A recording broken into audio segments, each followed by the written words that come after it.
Actually mock drill એટલા માટે કરવામાં આવે છે કે જે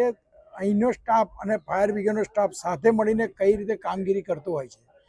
સૌથી પહેલાં તો અહીંથી અમારી પર ફોન આવેલ કે ભાઈ કેન્ટીનની મેં આગ લાગેલ છે, તો તાત્કાલિક ધોરણે ફાયર બ્રિગેડ તથા રેસ્ક્યુ ટીમો, કારણ કે અંદર માણસો પણ ઘણા બધા ફસાયેલા છે, એટલે રેસ્ક્યુ ટીમ સાથે અમારા ફાયર ફાઈટર, મિની ફાઈટર, એક મોટું ફાઈટર સાથે આવી ગયેલ અને તાત્કાલિક ધોરણે અંદર ગયેલ. તો 2 ઇન્જિનિયર્સ અંદર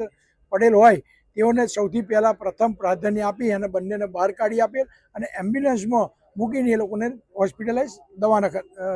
હોસ્પિટલે મોકલેલા તથા અંદર આગ જે લાગેલી તે બુઝાઈ આપી. અંદર બીજા ફસાયેલા માણસો હતા તે લોકોને સહી સલામત રીતે બીજા એક્ઝિટ દ્વારા એ લોકોને બહાર કાઢી આપેલ.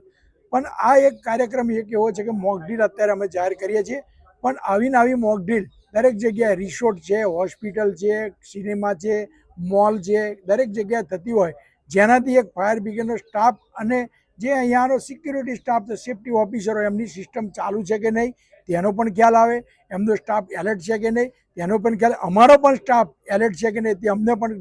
જરૂર ખબર પડે, તેના માટેની આ એક આયોજન કરેલું.